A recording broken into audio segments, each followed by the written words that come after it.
Okay, here we go. This is the audience growth, which has been the theme for the month of June session for reporters. It's called The Essentials, and it's for folks who are frontline producers.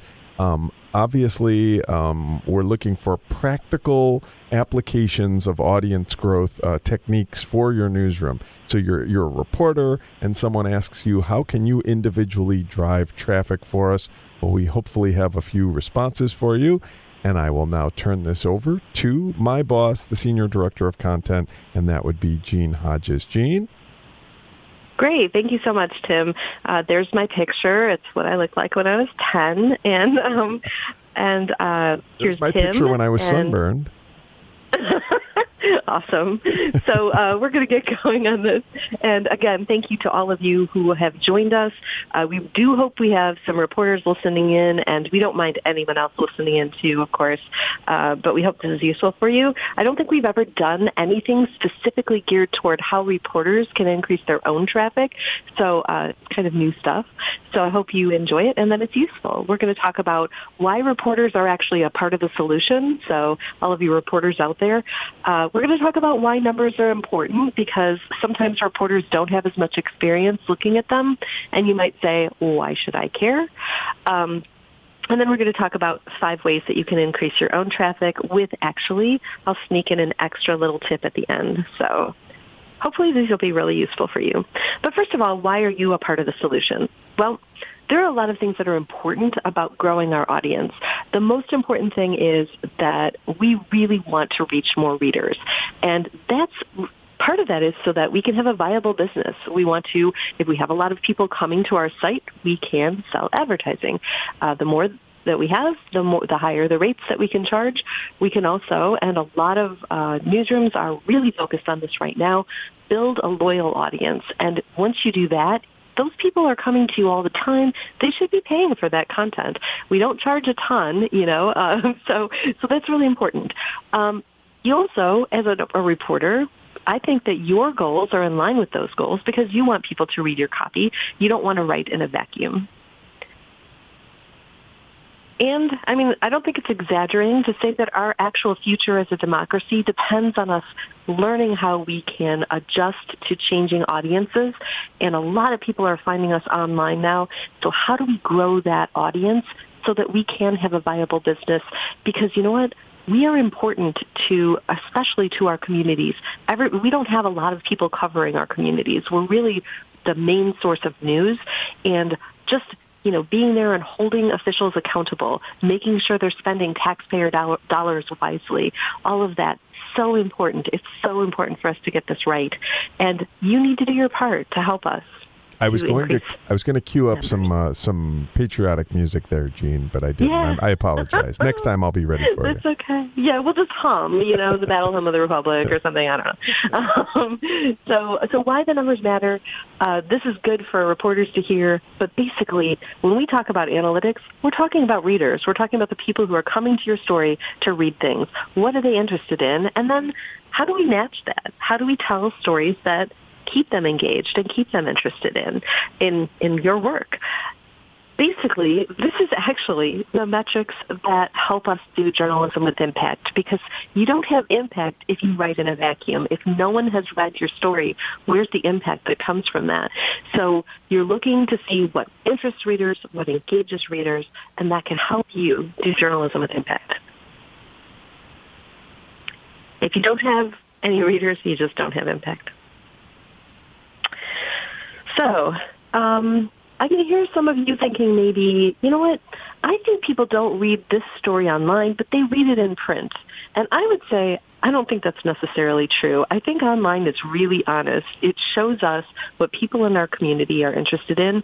A lot of times we've done surveys in the past, and the surveys have said, I really like education content. But then all the people just click on the crime stories, I think it's because readers sometimes in those surveys would say, I just want to appear to be smart, so I'm going to say this instead of this. But online, it doesn't let you cheat. I mean, it reflects exactly what readers are interested in. But that said, it's not just about cop news. If I'm an education reporter, or even say if I'm a sports reporter, let's say that I do several different kinds of stories. I do gamers. I do previews of the games where I talk to coaches and we talk about the matchup and that kind of stuff.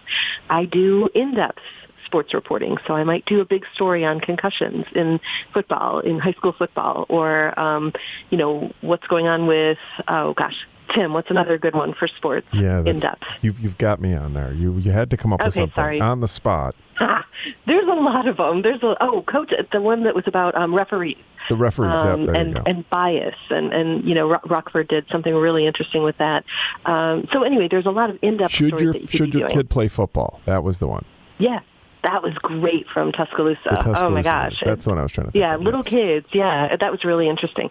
So there's a lot of big stories you might be doing, gamers, and it would be really interesting to know, what resonates with readers from that. And that's not for you to compare yourself with some cop reporter who had a great big breaking news story. It's really for you to understand trends with readers. Are readers really interested in this topic? And if they are, then how can I hit that topic from different angles? How can I continue to serve that interest? So it's like running a marathon. So the people who run marathons, most of them aren't running to win the marathon. I mean, some people are, and those are the cop reporters. They're going to get all the easy clicks and stuff like that. But if you're in the middle of the pack, you're just running maybe to beat your own time. I've been training. I think I can do better than I did last year. That's what this is about.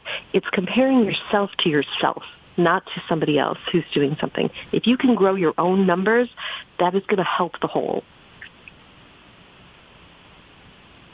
So basically, again, why numbers matter. It just tells us what readers are interested in. I say the difference between journaling and journalism is journaling is where you're just writing for yourself, and journalism is where you're writing for others. So we want to know what they're interested in. You can also learn what's not working for you, and we're going to talk a little bit more about that coming up. But it's really about using the data wisely. It's not just about trying to get some easy clicks. It's really about how we serve readers. So here's the first tip. You want to know your own numbers, and you're going to want to use Google Analytics to do that. But Google Analytics is kind of complicated, and most of us aren't used to using it. So we have some helpful hints on how to do that. You can have a weekly author report sent to you that just includes your stuff. It'll show you headlines. It'll show you the things that resonated the most with readers that week, the things that resonated the least, and that'll help you to be informed about the kinds of things readers were clicking on. And then once you get that every week, have a conversation with your editor, even if it's just 15 minutes. Hey, what can we make of this? What should we be focusing on? Maybe next week I'm going to do a bigger look at this. I'm going to start looking at this. Just see what you can learn. And then the second tip is know your tools. So what is available to you to help you to make things easier for you to do the kinds of stuff that readers really care about? One of the tools is CrowdTangle, and every reporter should really be using CrowdTangle. So we have set up CrowdTangle accounts for each newsroom. And so if your newsroom doesn't understand that, reach out to Penny Reardon, and she can help you to find that information. But you as a reporter also can use CrowdTangle to your advantage. And that means, if you're a reporter who does education, making sure that every entity that has a Facebook page that you cover, so PTA Facebook pages, parent, Facebook pages, school district Facebook pages, that all of them are within CrowdTangle, and then you can set up notifications so that an email comes to you if something is overperforming from any of those pages. I'll give you some examples as we go. But Facebook Insights, for example, also can give you information about what's resonating on social media.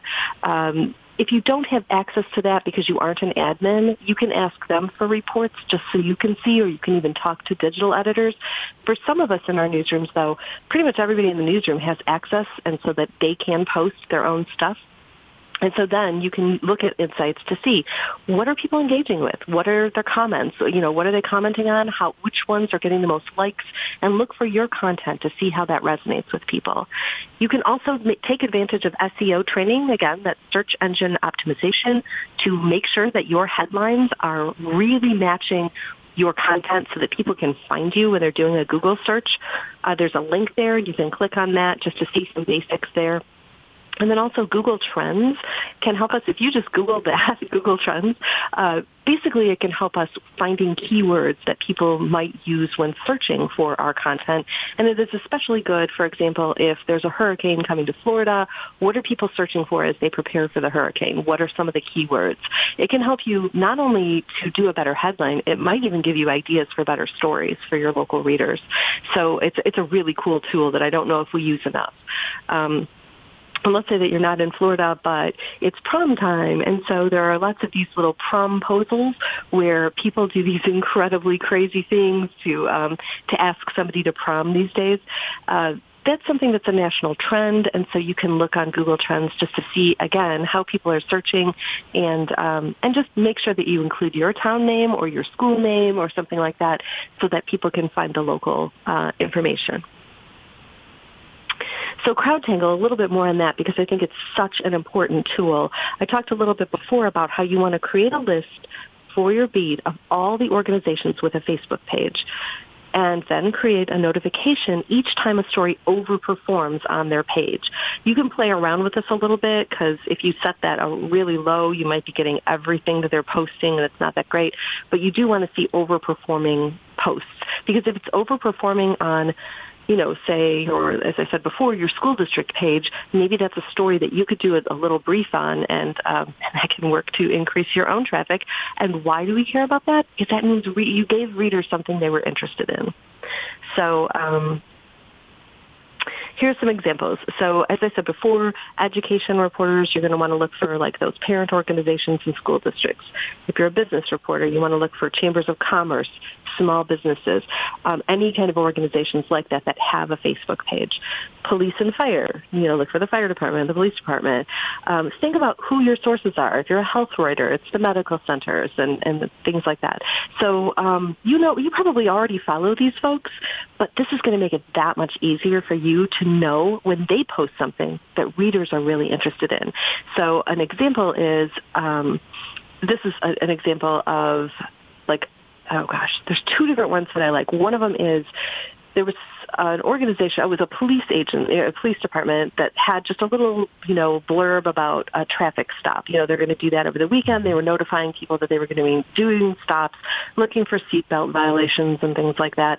And the newsroom hadn't done anything with that, but that started to overperform. Like basically the digital editor got a notification that was a lot of people were clicking on that from the police department page. So he wrote up a little, brief about it, put it online right away, and it was one of their best stories of the day that they hadn't even thought would be interesting to people. So you can really learn a little bit about, the things that resonate with people. And not everybody who follows the police department page are the same people that are your readers. So they reached a whole different audience with that brief. So that's just an example of how this works, making it easier for you to grow your numbers because you're giving people something they want. So the third tip is to get creative with your storytelling. So a lot of times we default to that 20-inch story. We just, there's something new, there's some update, it might be a process story, but I just write my little 20-inch story, turn it in, and I'm done for the day. That's kind of, again, an activities-based way of looking at things. But we want to be a lot more strategic than that. And so if it's just information that you're sharing, think about sharing it in a way that really makes it easy for readers. And that is going to be ASFs, which are alternative story formats. So instead of doing the big, 20-inch story on the new traffic, there's a new traffic system that's going to be going into town. Maybe just do hey, here are 5 things to know about that traffic system. Or, there's a new superintendent at your school. Instead of doing a 20-inch interview with that new superintendent, do a Q&A. Kind of get to the point of what is important to that school superintendent. Your readers will so thank you for that. We've also noticed that our new vertical galleries, people are using those for alternative story forms too. So if you have visuals for each element of your alternative story form, the vertical gallery is a great way to display that. So a couple of different things that we saw, one of them was a throwback Thursday to a historical event for a town. It was a bridge collapse, and they had great photos from that bridge collapse, and they had a little blurb for each one. It was just a great way to tell a story. Another Another one was a timeline. And so they were, instead of using, a different timeline format, they just used the vertical gallery as a timeline. So different things that you can do. Again, just to give readers different ways to experience stories. And then also just make sure that you have a headline for every topic. So gone are the days when you're going to go to that city council meeting and write that meeting story, and buried in that meeting story is some little gem that is just sort of in other news. Here's this what happened. That in other news needs to be its own headline, and it's not because we're trying to jack up our numbers or something like that. It's because that's how readers find stories. So I'll tell this little example from my own life. A couple of towns over, there's a movie theater. The movie theater closed, and my sister said, "Hey, did you know that the theater was closed?" I was like, "Whoa, I wonder what happened." So I Googled it, and I couldn't find anything. And so turned out that town had a city council meeting, and second in that story was information about the fact that there was it was a lease situation, and when the lease was up, they couldn't come to an agreement, so the movie chain pulled out. So it took a while to find that, and that's frustrating to me, so I'm sharing that with you so that when you write your stories, you make sure that movie theater, that gets its own headline, even if it's just a brief, but that's going to make it easier for people to find that content, and that's what we're trying to do here. The fourth tip is SEO, so search engine optimization. So here's the deal. It used to be, back in the olden days, if you were a reporter, you wrote your story, you turned it in, and you left. No longer is that the case. It is up to you now to sell that story, to distribute that story, to make sure that everything is good with that story so that people can find it, and that's search engine optimization. Help readers find your stories. And really, the big thing is to focus on your headline, because we have all the keywords throughout our story. We don't really need to, push that out. But make sure that your summary is also, if there's a summary field, that you're filling that in as well. But the most important thing is your headline. And what you're going to do is focus on keywords, which are proper nouns. They're also the subject of your story. So if you have a traffic accident, how are you going to search for that traffic accident online? Just ask yourself that question. So it's going to be, let's say it was a fatality. So you're going to say, fatal accident or fatal crash or something like that, making sure those are in your headline, making sure your town name or what it's near, near some, landmark or something like that. How would people find that story? Make sure that's in the headline. Also, make sure that your headlines are short, because we do have a problem on our homepage right now where it's not a problem, it was designed this way, but where headlines are truncated, and so you see the little ellipses. That can happen sometimes at inopportune times and change the meaning of a headline. So we want to try to keep them short. It's by character that's counted out. So, some people have actually gotten to the point where they're counting out their characters.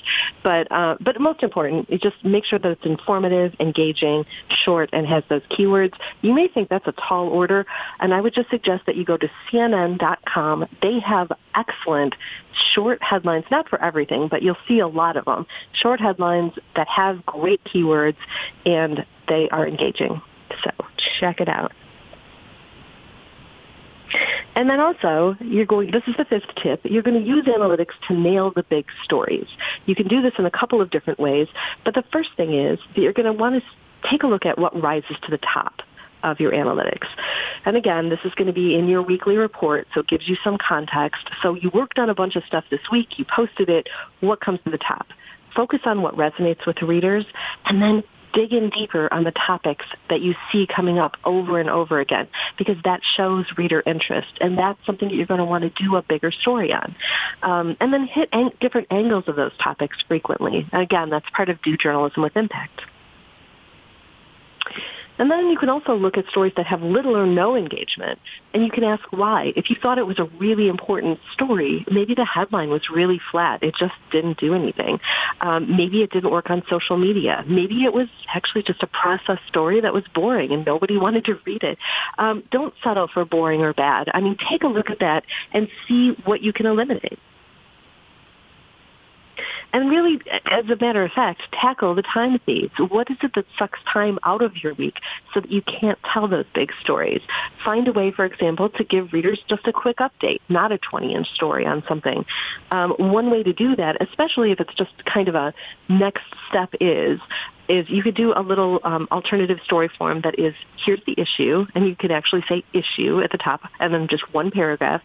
Here's the update on it, one paragraph, and then here's what's next, one paragraph. It's a nice little way of wrapping up something that doesn't deserve 20 inches, and your readers will thank you. Also, you just write a brief with a great headline on it. You can just master the art of writing short on those process stories. Don't waste your time on those because they're the ones that, they're just that information. Find different ways to tell those stories, and that will free you up to work on the big stuff. And then also, some people are still kind of torn about, should I be attending meetings? Should I not be attending meetings? I just was reading a story online. It was from Neiman or one of those sources, where, they were saying, wow, our reporters, and this wasn't Gatehouse, it was a different company, are discouraged from going to meetings, but we think it's important to be there. I personally think that, there are times when you might be able to skip a meeting. You look at the agenda, you have a couple of really good sources who can tell you, yeah, there's really nothing that's going to move on any of this stuff. Maybe you give it a miss. But for the most part, I think there's a lot of benefit from being in a meeting.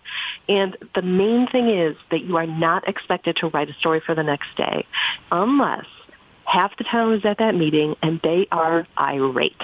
It's a great story in and of itself, that this one topic is just crazy. You're going to want to give people that update, and as soon as possible. I mean, that's one of the ones that you're going to be live tweeting. You're going to be writing a story that night to share with your readers because it has that high an interest. Most of the meetings that we attend are not like that. So you are going, I always say, find 3 things from the meeting.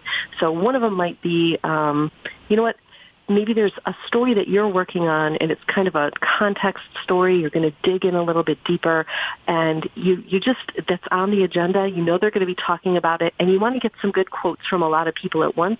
That's an efficient way to do it instead of trying to call each of them and then wait for them to call you back or email them and say, can we set up a time to talk? And so there they all are. They're going to be talking about it. It's efficient for you to go get their quotes and insert that into the story that you've been working on.